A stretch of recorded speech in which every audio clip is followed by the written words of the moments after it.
The first year with Claire felt like the beginning of forever. She was warm, kind, and always knew how to make me laugh. Her smile could change the mood of an entire room. We met through friends at a birthday dinner downtown. She worked as a junior marriage counselor at a small clinic. I thought it was poetic that someone who fixed hearts wanted mine. I worked in IT, a quiet job, but she said she liked that about me. She said I made her feel grounded and safe. Our first months were simple, filled with little routines. Morning coffee together, evening walks after dinner, soft talks in bed. She used to send me articles about healthy communication. She said she admired how I listened without judging. I loved that she cared about growth, both hers and ours. When she got stressed at work, I brought her takeout and wine. We'd sit on the couch and talk about everything and nothing. She dreamed of starting her own therapy practice one day. I told her I'd help her build her website when the time came. She'd laugh and say, "That's why I keep you around." It was the kind of teasing that made love feel effortless. After a year, moving in together felt natural. Her apartment was bright, with big windows and too many plants. She said the space felt alive, like her mind. I agreed, even when the plants started taking over the kitchen. We split expenses easily and never argued about money. She loved planning little weekend trips, even just to nearby towns. We took photos, shared laughs, and made promises for the future. Her parents adored me, and mine thought she was perfect. I remember thinking, this must be what stability feels like. No drama, no games, just two people trying their best. When friends asked how things were, I always smiled. "She's the one," I'd say without hesitation. Claire made love feel safe, predictable, and deep. Sometimes we'd stay up late talking about marriage and kids. She'd trace circles on my hand and whisper, "Someday soon." It felt like we were building something unshakable. Even when small disagreements happened, they never lasted long. She had a way of turning apologies into affection. I thought we understood each other perfectly. Our life was quiet but full of meaning. Every morning, she'd kiss me before leaving for work. Every night, she'd tell me a funny story from one of her sessions. Her world was about helping couples find connection. Mine was about solving problems with logic and patience. Together, it made sense, heart and reason side by side. If someone had told me then that it would all fall apart, I'd have laughed. Because back then, love didn't feel fragile. It felt like the one thing in my life I could truly depend on. But even the strongest foundations can hide the first quiet cracks. And I didn't see them forming until it was already too late. The second year started with small, almost invisible changes. Claire got promoted to senior counselor, and she was thrilled. I was proud of her, honestly proud, because she worked so hard. But something about her energy shifted after that. She became more ambitious, more restless, like comfort wasn't enough. Her conversations changed from us to me. She started talking about growth, alignment, and authentic living. At first, I thought it was just professional language bleeding into home life. But soon, it became her entire personality. She followed motivational speakers and therapists online. Her social media filled with quotes about independence and self-worth. She started using phrases like outgrowing people and vibrational energy. When I asked what that meant, she'd smile and say, "You wouldn't get it." She began staying later at work, attending weekend workshops. I didn't mind, not at first. I wanted to be supportive. But when she came home, she was distant, distracted, half present. She'd scroll her phone during dinner, lost in some digital world. Sometimes she'd post vague captions like, "Comfort kills growth." Her followers would flood the comments with fire emojis and "Yes, queen." And I'd sit there wondering if those words were meant for me. One night I asked, "Are you happy?" She paused, smiled thinly, and said, "Why wouldn't I be?" That answer didn't sound like reassurance. It sounded like avoidance. Our talks became shorter, her patience thinner. Every question I asked felt like an interrogation to her. I noticed she started guarding her phone like it was sacred. Before, she'd leave it anywhere. Now it was always face down. If I looked over, she'd tilt the screen away. "Privacy matters," she said once when I glanced at a message. I wanted to trust her, but something in me started to ache. Even our physical closeness changed. She'd pull away faster after kissing me goodnight. When I tried to talk, she'd sigh and say, "You're overthinking." The warmth that once filled the room felt replaced by walls. She began referencing her clients in strange, abstract ways. Like some couples stay together out of fear, not love. I didn't know if she was sharing or hinting. The line between her therapy lessons and our relationship blurred. At times, I caught her looking at me like she was analyzing, not loving. She said she wanted more spontaneity, more excitement. I planned surprise dates, weekend getaways, anything to spark joy. But she didn't want that kind of change. She wanted something bigger, something that didn't include me. The silence between us grew heavier. She started laughing at messages I couldn't see. I told myself she was just tired, just busy. But deep down, I knew the woman sitting across from me was slipping away. And no matter how much I tried to reach her, she wasn't reaching back. Love was becoming a language we no longer spoke fluently. And I was terrified of how quickly it was starting to fade. The distance between us kept growing, quiet but constant. Claire spent more time at work, less time at home. When she was home, she was buried in her phone or laptop. Her laughter no longer filled the room, her silence did. I tried to start small conversations, but they went nowhere. She'd nod, hum and scroll, barely hearing me. At night, she'd turn her back in bed, saying she was tired. The warmth that used to linger between us had gone cold. She started using her phone like a shield. Notifications came at all hours, but she never explained. Once, she got a message past midnight and smiled quietly. When I asked who it was, she said, "Just a coworker." I wanted to believe her, but her tone didn't match her words. She was slipping into a world that didn't include me. Even her posts online began to sting. She wrote things like, "Growth means leaving behind what limits you." People cheered in the comments, while I sat beside her in silence.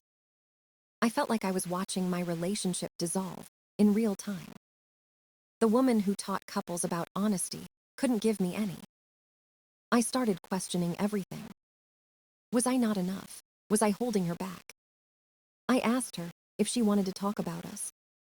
She sighed, rolled her eyes, and said, "You're making problems that don't exist." But I could feel the truth in her avoidance. She didn't want to fix things. She wanted a way out. I noticed she always mentioned new friends from work. Names I didn't know, people I never met. She said they inspired her, that they understood her better. That sentence hit harder than she realized. Our dinners became silent, filled only with the sound of her typing. Sometimes, she'd laugh at her phone, then glance at me guiltily. I pretended not to notice. Pretending was easier than confronting. The rare moments she showed affection felt rehearsed.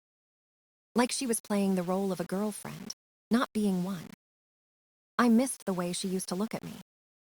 Now her eyes were always somewhere else, chasing something invisible. Even her scent changed, new perfume, subtle but foreign. I started to wonder who she was trying to smell good for. One evening I tried again. "Are we okay, Claire?" She smiled without looking up. "Of course, Ethan, stop worrying." Her tone was flat, detached, like she was talking to a client. That night I couldn't sleep. I lay beside her, listening to her breathe, wondering where her heart was. It was the loneliest silence I'd ever known. The woman I loved was right there, but she wasn't mine anymore. I told myself to hold on a little longer. Maybe things would change. But deep down I already knew. Something inside her had shifted permanently. And whatever we once were was slipping through my hands, piece by piece. Our anniversary weekend was supposed to be a fresh start. I wanted to remind her who we were before things changed. I booked a small bed-in breakfast 2 hours away from the city. It was quiet, surrounded by fields and trees, exactly her kind of place. When I told her, she smiled for the first time in weeks. She even kissed me and said, "That sounds perfect, Ethan." For a moment, I believed things could heal. The drive there was peaceful, full of easy laughter and music. She took photos of everything: the road, the clouds, our coffee cups. It felt like the old days, when she noticed the little things. That night, we had dinner at the inn's restaurant. She talked more than usual, about work, clients, and plans for the future. She was glowing again, and I felt my chest loosen with relief. For a few hours, I forgot the distance that had built between us. But the next day, something shifted again. We were sitting on the porch drinking coffee when her phone buzzed. She ignored it at first, then picked it up and froze. Her face changed, the calm replaced by something nervous and bright. I asked if everything was okay. She said, "Yeah, just my friend Bree. She's going through something." Her thumbs flew over the screen as she typed. I tried to read, but she turned away. She said Bree's boyfriend had found out she was seeing someone else. I raised an eyebrow. "That's rough. I hope they can work it out." Claire gave me a strange look. Not all relationships should be saved. Her tone was sharp, defensive, like she was protecting someone. I told her cheating was never the answer. She smiled thinly and said, "It's not that simple, Ethan." Then she went back to texting, lost in that other world again. For the next hour, she barely looked up from her phone. Her fingers moved fast, her smile quiet but constant. When I suggested a walk to town, she told me to go ahead without her. She said Bree needed her, that she was helping as a friend. I went alone, but my mind wouldn't rest. When I came back, she was laughing on the phone behind a closed door. Her voice was soft, almost flirty.